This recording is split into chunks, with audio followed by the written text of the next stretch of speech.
여러분 안녕하세요. 사회 수업 이제 시작하도록 하겠습니다. 오늘도 복습하는 걸로 시작하는데 오늘은 교과서 내용에 동그라미 친 걸 바탕으로 해서 복습을 한번 해보도록 하겠습니다.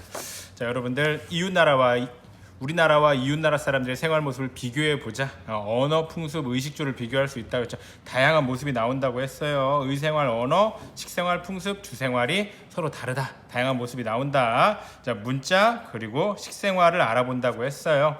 왜냐하면 여기까지 알아보면 그 나라에 대한 문화 이해도를 가질 수 있다라는 거겠죠. 그 다음은 비교해 봤을 때 비슷하거나 다른 점이 있다라는 거겠죠. 자, 우리나라 표지판, 중국 표지판, 일본 표지판 있었어요. 한글, 중국어, 일본어 있어요.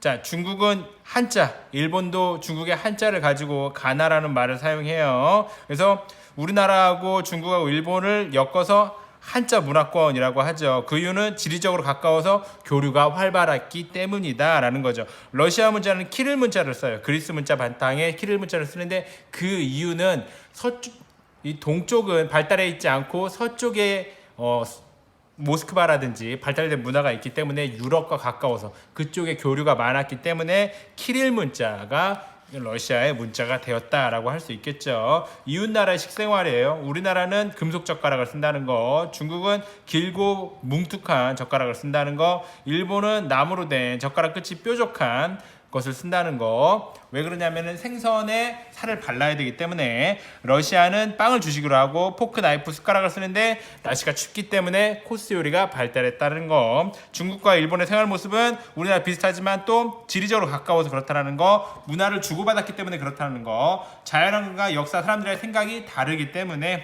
다른 고유한 문화가 있다라는 거. 이러한 고유한 문화, 러시아, 유럽, 서부 지역은 또 유럽과 가깝기 때문에 유럽과 비슷하다는 거, 서로 존중해줘야 된다는 거. 이웃나라 사람들 새해 첫날 설날, 우리나라 설날이라고 하고 우리 떡국 먹죠. 중국은 춘절이라고 하고 만두를 먹어요. 일본은 오쇼가스라고 하고 조니를 먹고 오토시다마라고 해서 세뱃돈을 받을 수 있다라는 거겠죠. 러시아는 노비고트라고 하고 샴페인을 먹고 스카이 랜턴을 날리는 문화가 요즘 생겼다고 합니다.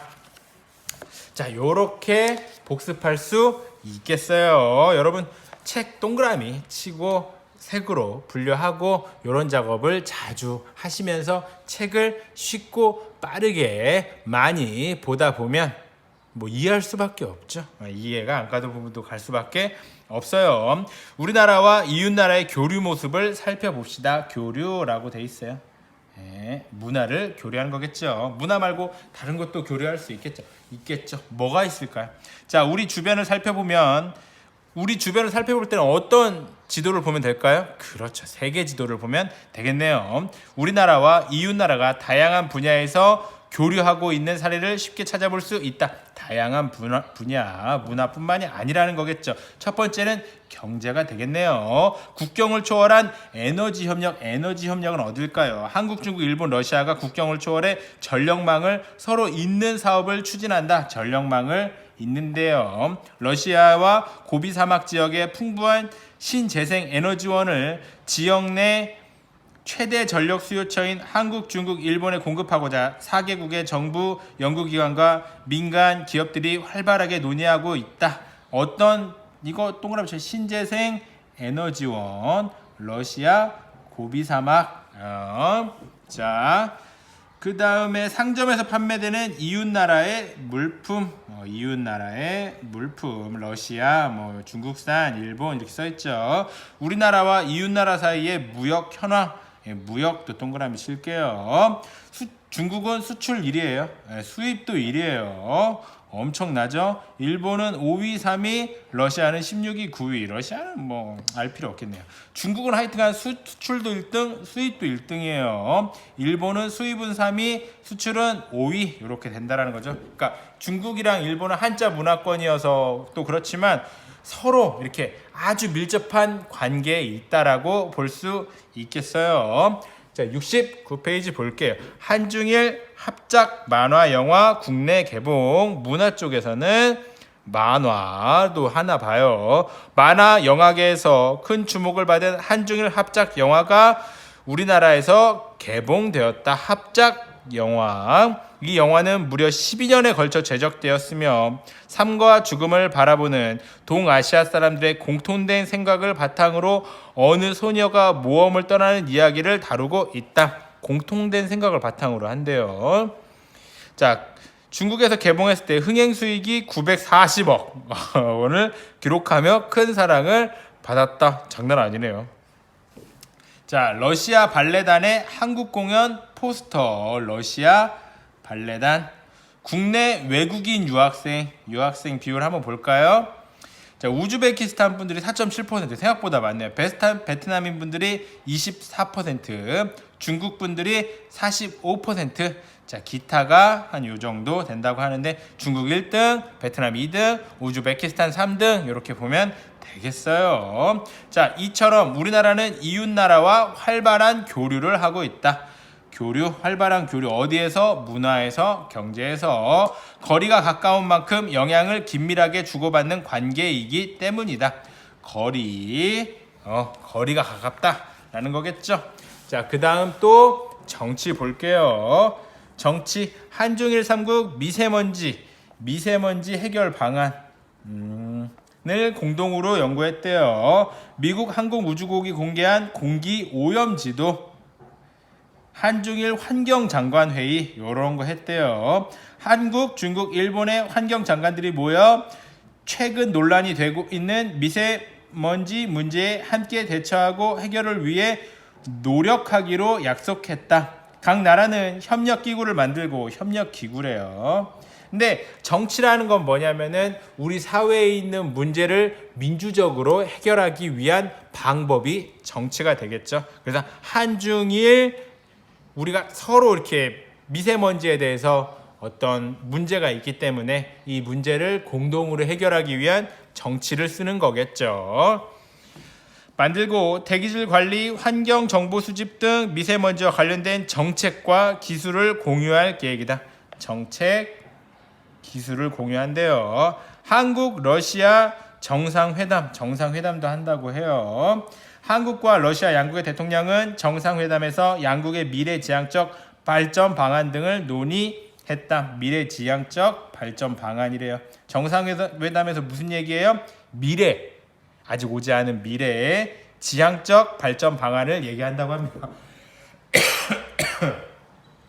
자, 이 정상회담에서 자유무역협정 협상을 시작하기 위한 절차를 추진하고, 자유무역협정, 유라시아 극동 지역을 개발하기 위해 철도가스 전력 사업 부분 등에서 서로 협력하기로 약속했다라는 거죠. 러시아하고 우리나라도 이렇게 교류를 하고 있다. 정치적으로 미래지향적 발전 방안, 자유무역협정, 철도가스 전력 사업 등을 정치적으로 교류하고 있다는 거죠. 우리나라는 이웃나라와 교류해가지고 여러 문제를 해결하려고 하고 있어요. 이를 위해 우리나라와 이웃나라 사람들이 서로 이해하고 협력하는 건데, 이해한다는 건 뭐냐면 다른 사람들의 어려움, 다른 사람들의 아픔, 그리고 다른 사람들과 이런 것들에 대해서 서로 대화할 수 있어야겠죠. 그래서 이해와 협력을 해야 한다라는 거겠죠. 우리 한 번 더 읽어보면서 중요한 것들은 색펜으로 한번 분류 작업 한번 해볼게요. 우리나라와 이웃나라의 교류 모습을 살펴보자. 교류 모습을 살펴봐야겠죠. 다양한 분야에서, 특히 경제에서 어떤 분야? 에너지, 전력망, 러시아 고비 사막의 신재생 에너지원. 여기서 중요한 건 러시아하고 고비 사막이겠네요. 그 다음에 이웃나라 물품 있고 무역 협상인데, 중국은 색펜으로 해야 될 것 같아요. 왜냐하면 수출 비중도 1등이고 수입 비중도 1등이에요. 자, 그 다음은 또 문화에서도 교류 모습이 있다라는 거죠. 한중일 합작 만화 영화가 있고 합작 영화라는 걸 했고, 합작 영화가 가능한 건 뭐예요? 공통된 생각이 있기 때문인 거예요. 러시아 발레단이 우리나라에 와서 공연을 했다든지, 그리고 외국인 유학생들이 이렇게 많은 거예요. 자, 중국 가깝죠. 베트남도 가까워요. 우즈베키스탄도 어느 정도 가깝다라고 할 수 있어요. 그래서 교류가 아주 많이 일어나고 있다고 보면 되겠어요. 자, 이처럼 우리나라는 이웃나라 활발한 교류를 하고 있다. 활발한 교류. 특히 어디? 경제, 문화에서 활발한 교류를 하고 있다. 왜? 거리가 가까우니까. 예. 자, 그 다음 볼게요. 정치에서도 교류를 하고 있어요. 왜? 공동의 문제가 있으니까. 미세먼지. 네, 미세먼지. 자, 협력기구를 만들고 정책과 기술을 공유하기로 했대요. 그리고 한국, 러시아는 정상회담이라는 걸 정치적으로 교류하고 있는 거예요. 미래지향적 발전 방향, 자유무역협정, 철도, 가스, 전력 사업 등에 대해서 우리가 이익이 될 만한 것들을 정치적으로 끌어오는 거겠죠. 자, 우리나라 이웃나라 교류하고 있대요. 여러 문제를 해결하려고 한대요. 자, 교류, 문제 해결이 정치의 핵심인 거겠죠. 서로 이해하고 협력까지. 이것도 다 중요하겠네요. 자, 오늘 공부는 여기까지요. 자, 10분 정도 했고 남은 30분은 여러분이 마인드맵을 메모한 것들을 마인드맵에 정리를 해가지고 선생님께 제출하시면 되겠어요. 자, 이상입니다. 끝!